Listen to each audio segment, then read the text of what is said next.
Hey folks, it's Andrew from Money Mental UK here, the YouTube channel dedicated to money and mental health.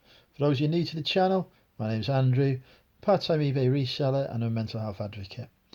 Today it's another episode of Reseller Musings. For today's musings, I've been thinking a lot about customer experience of late.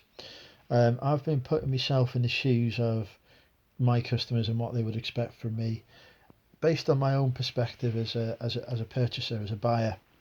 Um, I'll give you an example of what I mean. Um, I do a lot of online shopping, both stuff to use for the business and stuff for myself, as well as actually stock to resell back online arbitrage, if you will.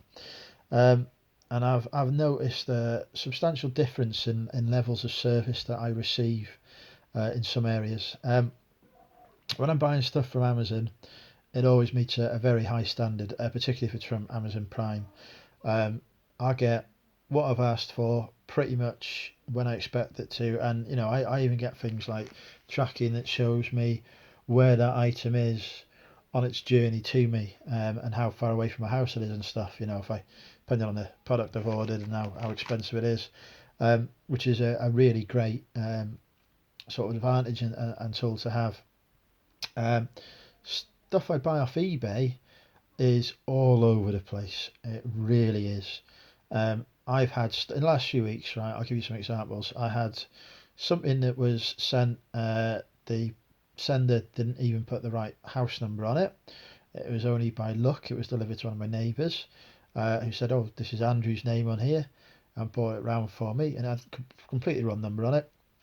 Mistakes can happen, obviously, but it is annoying when that happens. I had another item that I was waiting ages for, never turned up, so I ended up doing an item not received case.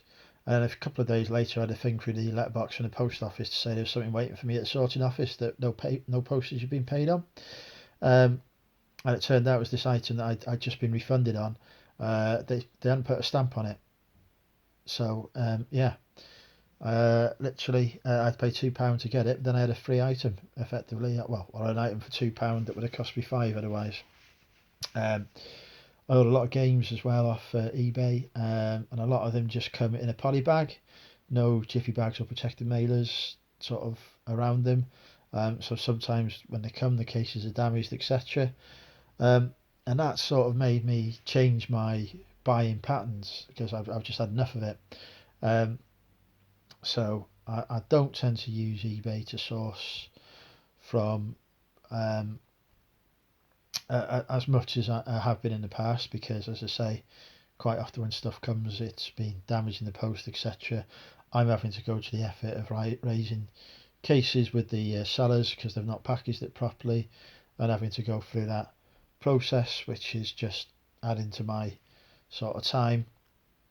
Um, and for stuff that I'm buying for the business, I'm now looking more at people that I've or companies that I've bought from before. If they delivered a good level of service to me before, and their prices have gone up slightly since, I don't mind paying the extra because I know that I'm going to get what I've asked for. And it's going to come in a decent condition. And I'm comparing prices a lot now between Amazon and eBay. And if Amazon is about the same price or slightly, slightly more, I'm usually leaning towards buying a product on Amazon because I know what I'm going to get there, and I know if I have any issues, they're resolved very quickly. I've had a couple of times where I've not received items on eBay, and the sellers have not been able to provide any tracking for me, um, but refused to do a refund, and I've had to escalate the case to eBay for resolution. I have to go through a process like that with Amazon. If I haven't received something, I tell them I've not received it. If it hasn't come within a few days, they refund me. Um, but it is very rare, like almost unheard of for me not to receive something from them.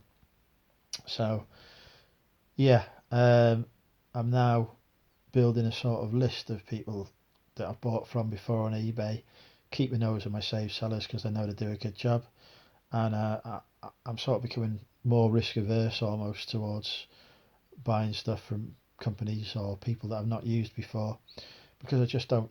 There's no sort of standard what I'm going to get. But to bring this back to me and what I deliver, it's also made me think about what level of service am I offering to my customers.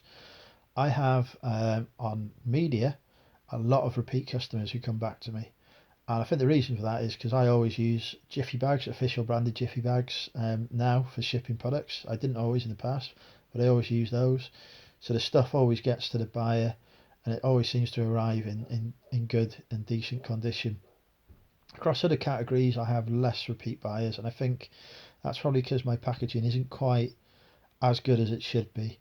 And I'm probably not shipping things as quickly as I should be either, because it can take me a couple of days to get an item out from it being ordered. I have 2-day dispatch on um, and such like, but I think there's an expectation now that buyers will receive things quicker. So I'm going to try and over deliver on what I say I'm going to be delivering to in terms of shipping. So the items hopefully will. So I'm still sticking with 2-day dispatch, but I'm going to try and get items dispatched quicker, because that seems to generate some more positive feedback. I'm also going to try and I've got a label printer, so I'm going to spend tomorrow going through setting that up because I think that will make my packaging look a bit more professional, and I think it will also save me time ultimately as well, and cost by using that. Because of course there's no ink cost. I get the labels for free through my various business accounts with different packaging companies, not packaging companies, courier companies. So yeah, it's going to save me money. It's going to make things look more professional. And it's going to speed up time for me because I'm not cutting out labels and sellotaping them on. I'm just literally peeling it off and putting it on, which should again improve my dispatch times. In terms of packaging, I'm never going to be the world's greatest packager. I'm just not. I'm in admiration for the people at Amazon who are knocking out packages, at a rate of knots. I couldn't do that.